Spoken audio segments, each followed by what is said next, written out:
They all poorly make good points. Barker's first point is to call Ebert prejudiced toward games.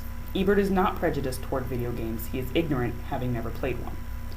Rohrer responds to Ebert's rebuttal by elaborating Ebert's point of view with, in other words, since Pong wasn't art and Pac-Man wasn't art, then no games are art. I don't agree with any of the points they make about authorial intent. There is such a thing as reader response. Based on my experiences, I will see something different in every text. If, for example, I am not religious and I see a painting of a man on a cross, I will probably just see a man on a cross. If I had recently been dumped, I may read a text's male love interest differently than if I were in a happy relationship or single.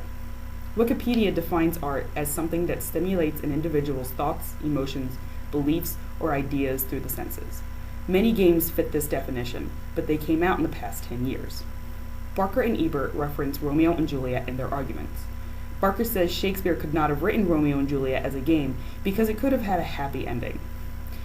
Ebert then mentions that copies of the play were found which did have happy endings, and wonders whether or not it would have changed the meaning of the play if it had been published with a happy ending. Many of the Silent Hill games involve the main character's gruesome death. Final Fantasy games notoriously hold depressing character backstories, and Assassin's Creed 2 opens with your family being murdered.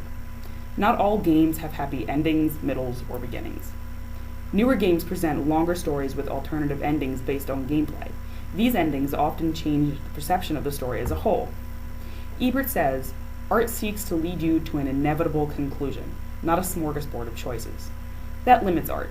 Art does not give you a single message. It provides many and causes the viewer, reader, or player to stop and meditate on an issue with multiple outcomes.